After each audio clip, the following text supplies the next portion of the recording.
secret society, anything, a multinational company, business of any kind, they're structured as a pyramid. The pyramid is the structure of society today.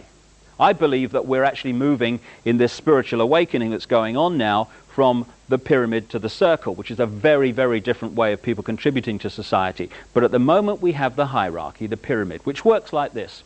In any organization, you've got a very, very few people at the peak of the pyramid. That very few people know exactly what that organization's about, what its real agenda is, what it's really trying to achieve. The further you come down from that peak in any organization, you're meeting more and more and more people who know less and less and less and less about what the organization's really about. They only know their part. The CIA call this compartmentalization, keeping from everyone else in the pyramid how what they're doing in apparent innocence links in with what other people are doing in apparent innocence to produce a very sinister pattern. I was talking to a guy who worked for 20 years at the listening station at Cheltenham, GCHQ. And he was telling me that that building is actually structured under this process of compartmentalization. If you work at GCHQ, you have an electronic card which only gets you in that part of the building where you work. You can't get anywhere else.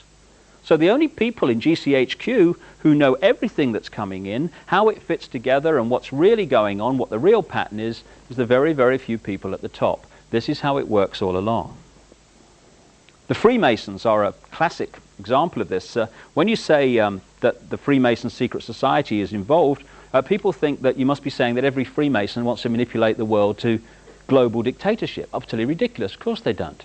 But if you look at the Freemason structure, the vast overwhelming majority of Freemasons in the world, you know, the ones that go down the local lodge and roll their trouser leg up and show their left thing or whatever, you know. Strange. I've always wanted to do that. It'd be a bit of fun. They never get higher than the bottom 3 levels of degree, the overwhelming majority.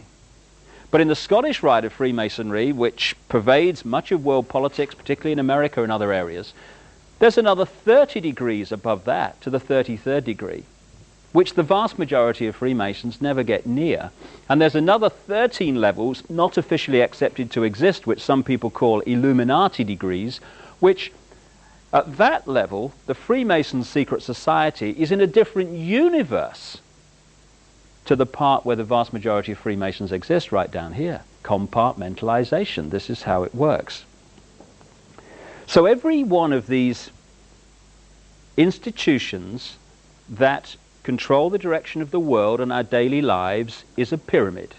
The banking system is a pyramid. You go into the local bank, the person you meet across the counter won't even know what's going on in the bank manager's office behind them, let alone what's going on at board level and higher. I met a guy only last weekend who'd been in the bank. He's retired now, but he worked for a big British bank, and he worked to a very, very high level in it. And he heard me speak, and he came up to me afterwards, and he said, you know, it's right, you know. He said, because I got very, very high in this bank, but there is an echelon above where I got that no one can get unless they are chosen by this elite few. So the banking system is a pyramid going to a peak. The intelligence agency network in the world is a pyramid going to a peak. At that peak, all the major intelligence agencies, British intelligence, Mossad, the CIA, all these around the world, they're the same organization. Not here, but here they are. The multinational company network is a pyramid. So is the global media and so on. And there is a global pyramid within which all these work, in which the peaks of all these individual pyramids, banking, business, media, etc., fuse into one peak. And up there, it's speculated by many people, there perhaps may be no more than 13 families, 13 people at the peak, pervading down through these different levels the same basic policy, which is pushing the world towards more and more centralization of power. And within this global pyramid are a series of organizations which from my experience anyway, most journalists will never have heard of. But working together, they form the core of the secret government of the world. And this is operating well above the level of the Clintons and the Majors and the Coles and so on. Indeed, they are manipulating events to make sure that their people get into positions of power. There is this like cozy little myth that is perpetuated between politicians and the media. Politicians walk the world stage as if they are the final arbiters of power in the world. So when a president speaks, the cameras run and it's flashed around the world, prime ministers and such like.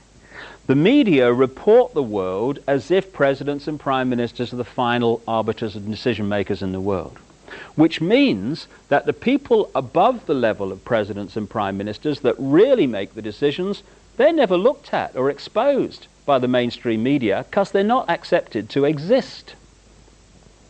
And yet, who decides who becomes president of the United States or even runs for president? Those who control the money, cuckoo land it is to run for president, and those who control the media. Same people control both. So they decide not only who runs for the Republicans, they decide who runs for the Democrats as well, and so it is around the world.